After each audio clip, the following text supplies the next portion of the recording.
que vamos a leer hoy. Y hoy titulé el mensaje Un héroe inesperado. Hoy vamos a ver la historia de un hombre que se convirtió en un héroe inesperado. Alerta de spoiler, su nombre de este individuo es José. Muchos probablemente han escuchado esta historia o incluso han aprendido en la escuela dominical como niño o como joven de esta historia. Después de escucharla, hemos escuchado un mensaje o diferentes lecciones que podemos aprender de esta historia. Pero esas lecciones que aprendemos no es la mayoría del tiempo el punto de la historia.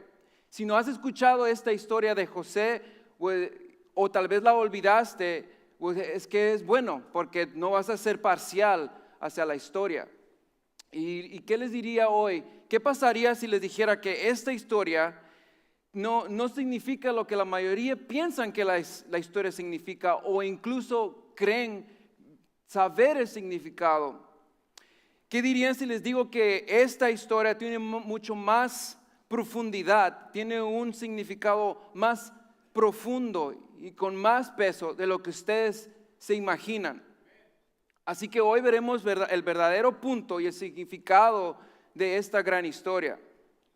Y antes de leerla rápidamente, hay muchas formas de leer Génesis y una de estas formas es de unos temas recurrentes que es tierra, semilla y pacto. Acuérdense de esas tres palabras, tierra, semilla y pacto, porque así vamos a regresar a esas palabras. Vamos a leer en este 41, pero para llegar ahí les quiero contar la historia de José rápidamente, así compacta. Érase una vez un hombre, o mejor dicho un adolescente, que nació en una familia muy rica y tenía 10 hermanos mayores que él, y su padre era Jacob. Y no nomás él era el menor de esa familia, él era el hijo favorito de Jacob. Jacob no hizo muy buen papel como padre al hacerlo su hijo favorito. Y no nomás era su hijo favorito, sino que lo dejó claramente que era su hijo favorito al ponerle una túnica muy cara de colores.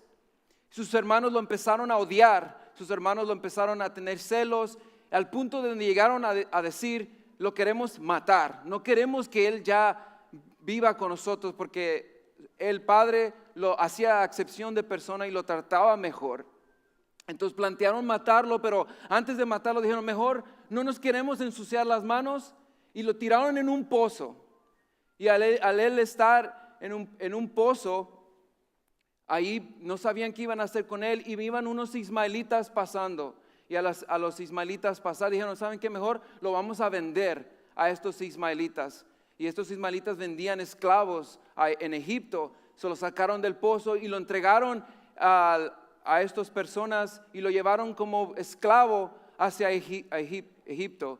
José aproximadamente tenía unos 17 años cuando esto ocurrió en su vida, más o menos de esa edad. Y cuando llegó a este grande, diferente cultura, todo diferente país de Egipcio o reino de Egipcio, ahí estuvo él para ser vendido. Y hubo un hombre llamado Potifar, que era un general del faraón, y lo compró. Y como José, él todo lo que tocaba y todo lo que él hacía era bendito, así igual de esa manera Dios lo bendició en la casa de Potifar. Todo lo que tocaba se bendecía, y Potifar le dio el cargo de todo lo que tenía excepto su propia vida y su esposa. Pero tiempo después la esposa de Potifar empezó a tener deseos de lujuria, y se le quedó viendo y le dijo, qué mangazo, y lo vio. Y empezó a tener estos deseos, y José, como él tenía temor de Dios, él no quiso. Entonces como él huyó y la señora le arrancó la ropa y él salió corriendo desnudo, entonces ella inventó una historia y lo culpó de algo que él no hizo. Al escuchar Potifar esto, en vez de asesinarlo, me imagino yo, la Biblia no dice que él entendía que su esposa era como era. Como no quiso él hacer un gran pantalla, nomás lo metieron preso a la cárcel sin haber hecho nada, culpable de nada, cero. Y al estar ahí del pozo, ahora ya está en la prisión. Y mientras estaba en la prisión, ahí mismo también en la prisión, Dios lo usó ayudando a todos los que estaban encargados de la prisión. Y aún después conoció dos hombres que tenían sueños y les contó sus sueños, y a uno le dijo, tu sueño significa que Faraón te va a decapitar, y al otro tu sueño significa que vas a regresar a ser el que va a servir la copa de Faraón. Pero acuérdate de mí. Tiempo después salió ese hombre y se olvidó de José, y José pasó otros 2 años más en la cárcel después de haber descifrado o decirles el significado de esos sueños. Y después vino Faraón y él tuvo unas pesadillas y empezó a soñar 2 sueños donde habían 7 vacas gordas y 7 vacas flacas, y las 7 vacas flacas se comían a las 7 vacas gordas, y aún después de haberse comido a las vacas gordas seguían igual de desnutridas y anoréxicas. Después tuvo otro sueño donde había 7 trigos muy buenos y luego 7 trigos muy malos, y lo mismo pasaba. Los malos se comían a lo bueno, lo saludable, y después de digerir todo seguían igual de mal. Y Faraón no podía dormir, no podía estar bien, no tenía inquietud. Buscaba entre todos en el palacio, en el reino, quién podía darle significado, y no encontró a nadie. Pero el que le servía la copa se acordó que había de José. Entonces fueron y sacaron a José. Estaba todo barbudo, todo diferente. Lo rasuraron, lo arreglaron, lo pusieron en forma para estar delante de Faraón. Y mientras él estaba ahí, le contó el sueño a Faraón y le dijo básicamente todo lo que él había soñado. José le dio el significado que venía parte de Dios, y le dijo que iban a venir unos años de abundancia. Eso significaba el buen trigo y las vacas gordas, pero las vacas flacas y el trigo todo malo significaba que iba a venir muchos años también de escasez. Y así es como llegamos al pasaje que vamos a leer. Capítulo 41.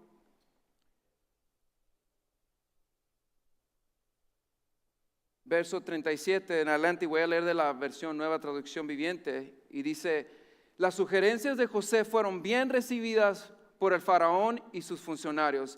Entonces el faraón preguntó a sus funcionarios: ¿acaso encontraremos a alguien como este hombre tan claramente lleno del Espíritu de Dios? Y no se estaba hablando del Dios de la Biblia, porque los faraones creían que ellos mismos eran dioses. Solo estaba diciendo que esto viene que es una revelación divina.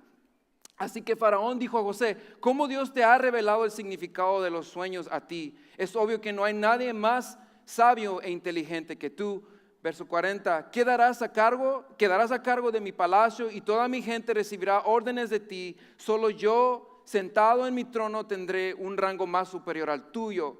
Verso 41, el faraón dijo a José: yo aquí en persona te pongo a cargo de toda la tierra de Egipto. Luego el faraón se quitó de la mano el anillo con su sello oficial y le puso en el dedo de José. Lo vistió con ropas de lino de la mejor calidad y le puso un collar de oro. Después hizo que José se subiera al carro de la guerra reservado para su segundo en autoridad, y donde quería que iba José se gritaba el orden: arrodíllense. Así que el faraón puso a José a cargo de todo Egipto y le dijo: yo soy el faraón, pero nadie levantará una mano ni en pie en la tierra de Egipto sin tu aprobación. Luego Faraón le puso un nuevo nombre a José, un nombre egipcio, Safnat Panea. También le dio una esposa quien se llamaba Asenat y era hija de Potifar y del sacerdote de On. Entonces José se hizo a cargo de toda la tierra de Egipto. Uno diría: ya llegamos a la cúspide de esta historia. Ahora José está prosperando, está bendecido, en la flor de la vida. Él es el hombre, él es el mero mero. En otras palabras, pensamos que ya la hizo, ya llegamos a lo mejor que él pudo haber pasado. Incluso le diríamos a nuestros hijos o a alguien que le contáramos esta historia: mira, si eres fiel y recto y perseveras al final como José, terminarás como José y Dios te bendecirá como José. Pero este no es el mensaje de esta historia. Si tomáramos ese significado y lo aplicáramos a nuestra vida, sería algo así: si eres fiel, imagínense, yo le dijera a mi hijo, mira, si aplicáramos ese significado que les dije, a mi hijo le diría así: si eres fiel, perseveras y perseveras, si eres justo y fiel al Señor, Él te llevará de la tierra prometida que estás y te sacará y te llevará a una tierra pagana. Tendrás amigos equivocados, ropa equivocada, con el padre equivocado, en la casa equivocada, con una esposa pagana que no es creyente y no comparte tu teología. sirviendo a un rey pagano con falsos dioses, pero serás rico y famoso. ¿Puede ser este el punto de la historia? Les pregunto. Así que ese no es el significado de la historia. Y por eso digo que es más profundo de lo que uno piensa. Más tarde vamos a llegar al punto, pero más tarde en esta historia, después de esto, su esposa Senat le da 2 hijos. Estos hijos tienen unos nombres muy que resaltan y muy bonitos. Vamos a llegar al mismo capítulo que estábamos, unos versículos adelante, versículos 51 y 52. Y dice, José llamó a su hijo mayor Manasés, porque dijo, Dios me hizo olvidar todas mis angustias y a todos los de la familia de mi padre. Chéquense cómo dice, olvidé a la familia de mi padre, no a mi padre, no a mi Dios, sino a mi tierra, sino solo a la familia de mi padre. Verso 52, José llamó a su segundo hijo Efraín, porque dijo, Dios me hizo fructífero en esta tierra de mi aflicción.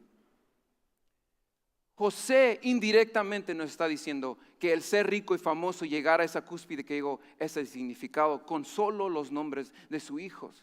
El primer nombre de su hijo mayor significa, Dios me ha hecho olvidar todos mis problemas y todos en la familia de mi padre. Si lo pudiéramos traducir a 2022, ese significado de Manasés se traduciría a lo he dejado ir, lo he dejado en el olvido. Josué fue traicionado por sus hermanos y odiado y casi asesinado, pero fue vendido en esclavitud. Pero José lo dejó ir, lo dejó pasar. Fue acusado falsamente y encarcelado por muchos años, pero José lo dejó pasar. Su amigo lo olvidó en la prisión, después de que le dijo, acuérdate de mí cuando estés con Faraón. Y aún así, él no guardó rencor, lo dejó pasar. Se convirtió en el segundo hombre más poderoso en la tierra en ese momento. Y aún esas cosas buenas que podemos decir, aún las dejó pasar. Porque él no estaba puesto si su identidad, si su pasado, si lo que él había ocurrido, bueno o malo, eso no le daba su identidad. Su identidad estaba en el Dios de Israel. Ahora hoy te pregunto, ¿hay algo que tú necesitas dejar ir? Y me puedes decir, pero mira, tú no sabes lo que he pasado en mi vida. Me abusaron de mí. Yo no tuve un papá cuando creció. Mi esposo o mi esposa me fallaron. O me acusaron de algo que yo ni hice. No me tratan bien. Mi papá no va a mis partidos de fútbol. Mi mamá no me ha dicho que me ama en años. Hoy te digo, agárrate de Dios y déjalo ir. No digo que es fácil, pero con Dios es más posible. Déjalo ir. Ese pasado te va a amarrar como una cadena y no te va a dejar caminar hacia adelante. Pero si lo cortas y lo dejas ir, puedes moverte. El segundo nombre del hijo de José, Efraín, significa Dios me ha hecho fructífero en la tierra de mi aflicción. Egipto no era su hogar, porque él formaba parte del pueblo del pacto de Dios y el lugar necesario para que él estuviera en la tierra del pacto de Dios. No importa cuán rico o poderoso hubiera sido Egipto, no hay riqueza como estar en la casa de Yahweh, en la casa de Elohim, de Dios. Así que no importa en qué pueblo, en qué ciudad, en qué trabajo, qué escuela, en qué casa o vecindario Dios te ha puesto, ese lugar es la tierra de tu aflicción. Porque nosotros los creyentes, los redimidos, hijos de Dios, no creación de Dios, los verdaderos hijos de Dios, nuestra ciudadanía no está en esta tierra, está en la Nueva Jerusalén. Y ese lugar es la presencia de Dios. Donde sea que estamos, esa es nuestra tierra de la aflicción. Pero mientras estemos en este lugar, sea en Los Ángeles, en el Valle, o en Texas, o en México, o en Europa, donde sea que estemos, ahí vamos a ser fructíferos. No nomás monetariamente, no nomás con recaudar recursos, sino con traer las riquezas del reino, que es el Evangelio y la palabra del Señor. Hoy les pregunto a ustedes, ¿estás siendo fructífero en el lugar donde Dios te ha puesto? Si tu respuesta es sí, gloria a Dios, no te rindas y sigue perseverando. Pero si tu respuesta es no, ¿qué te impide que lo seas? ¿Qué estás esperando? ¿O vas a ser egoísta con la salvación y solo quedártela para ti? Porque hay miles de personas que se están muriendo todos los días y mueren sin Cristo. Y pensamos, vamos a ofender. La verdad de Dios ofende. Voy a perder mis amigos. Dios nos dijo que vamos a perder cosas si lo seguimos a Él. ¿Qué vamos a hacer? Pero aún esto no es el significado de la historia. Esto tampoco es el punto de la historia, sino que es algo que nos muestra a José. Y él nos va a decir con sus propias palabras el verdadero significado de la historia. Movamos unos capítulos adelante al capítulo 45, versos 5 al 8.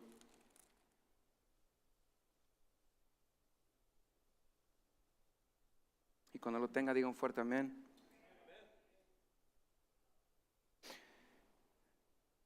Y dice, y antes de poder leerlo, ya pasó mucho tiempo, ya llegó aún la escasez, y aún en la casa de Jacob y todos sus hermanos estaban a punto de morirse de hambre, y corrieron a Egipto porque escucharon que ahí había abundancia. Y cuando ellos llegaron, no reconocieron a José. José les dijo, hey, soy José. Y imagínense el terror que hayan sentido. No manches, este es José, nos va a matar. Es el hombre más poderoso de Egipto, ya valimos. Nos van a cortar la cabeza a todos. Y mi papá va a morir de un infarto. Pero aquí José les dice algo. Versículo 5. Pero no se inquieten ni se enojen con ustedes mismos por haberme vendido.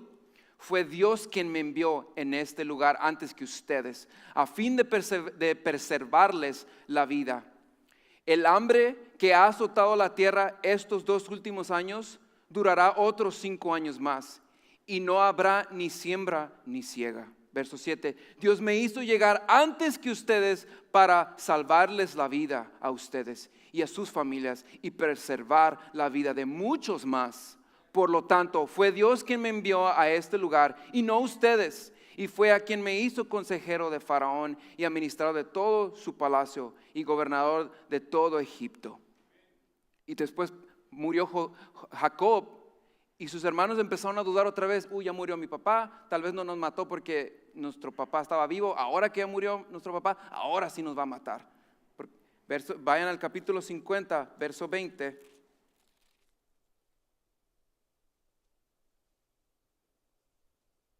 Y dice, y lo vuelve a decir él el significado en sus propias palabras, José. Ustedes se propusieron hacerme mal, pero Dios dispuso todo para bien. Él me puso en este cargo para que yo pudiera salvar la vida de muchas personas. ¿Se acuerdan de esas 3 palabras? Pacto, tierra, semilla. Les dije que volveremos. En Génesis capítulo 3 tenemos la caída del hombre, donde Adán y Eva pecan por primera vez y el pecado entra en la humanidad. Pero ahí en el pecado Dios les hace un pacto con ellos en esa tierra y les dice que de la semilla de la mujer va a venir uno que va a pisar la cabeza de Satanás y Satanás lo iba a morder en el tobillo.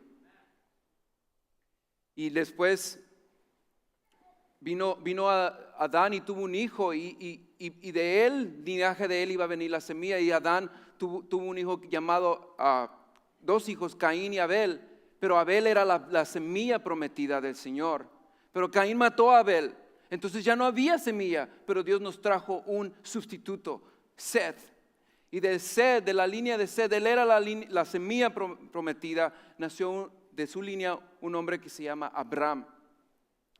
Y Abraham después tuvo 2 hijos, Ismael y Isaac. Y uno puede decir, tal vez la semilla prometida es Ismael, pero no, era Isaac. Y después Isaac tiene gemelos, Esaú y Jacob, y pensamos que tal vez la semilla prometida iba a ser Esaú porque era el mayor, pero no es de escoger por el mayor, sino es de elección, y escoge a Jacob el Señor. Y Jacob tiene muchos hijos, y llegamos a este punto de la historia y pensamos que es José, porque es el hombre, él es la semilla prometida, pero él no es la semilla prometida. Es el 4.º hijo de Jacob, que se llama Judá. Y después Judá, en su linaje, su tatara y muchos 8 más tátaras, tiene un hijo, rey David. Y este rey David iba a vencer a Goliat y después se convirtió en rey. Y de la semilla de él, al final iba a venir uno que era la semilla prometida, que le habían prometido a Adán y Eva, y su nombre es Jesús de Nazaret. Para entender todo esto, Dios salvó a José para que salvara a Israel, para que se salvara Judá, para que viniera un rey David y después naciera un hombre bello, Jesús, y te pudiera salvar a ti y a mí. Ese es el significado de esta historia. Es un significado de salvación.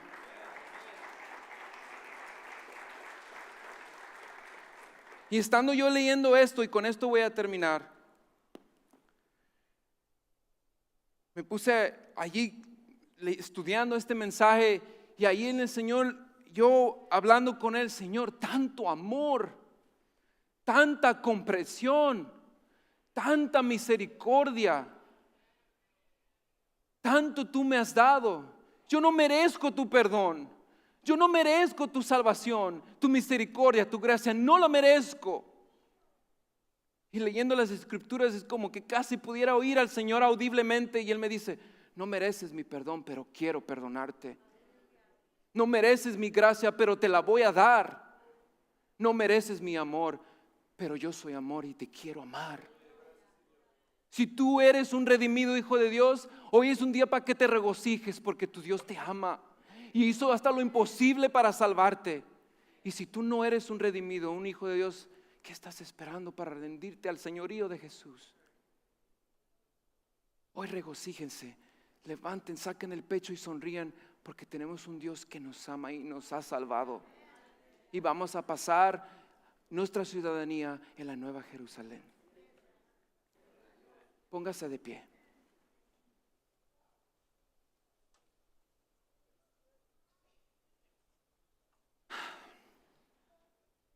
Señor,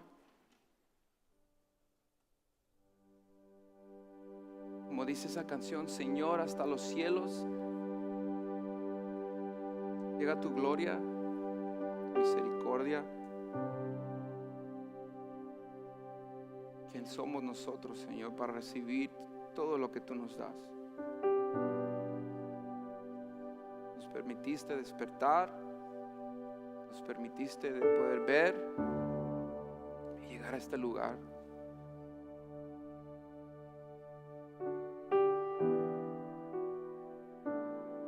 Padre, quiebra las cadenas, pudre los yugos. Hay alguien atado aquí, libéralo. Si alguien necesita salvación, Señor, extiende tu mano. Restaura matrimonios. Rescata a los hijos perdidos, Señor.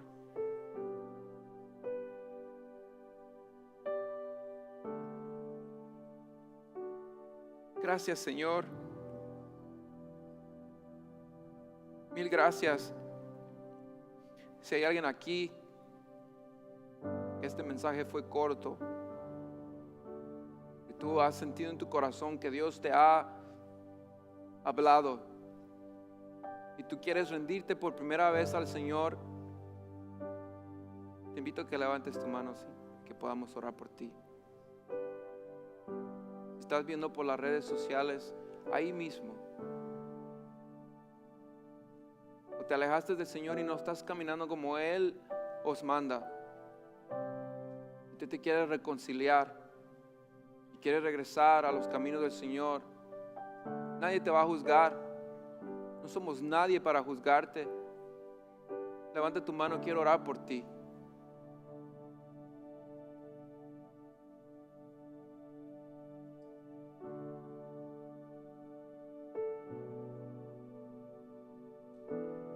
Gracias, Señor.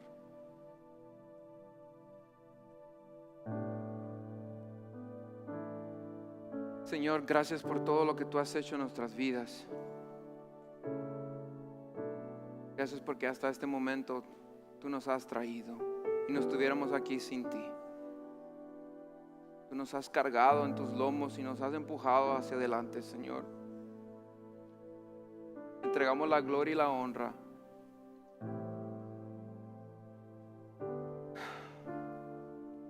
Si alguien aquí, Señor, tuvo la duda o no sabía si tomar esta decisión, sigue abriendo oportunidades. Gracias, Padre. Gracias, Hijo, y gracias, Espíritu Santo. Te amamos, te queremos. Amén. Gracias, pastor.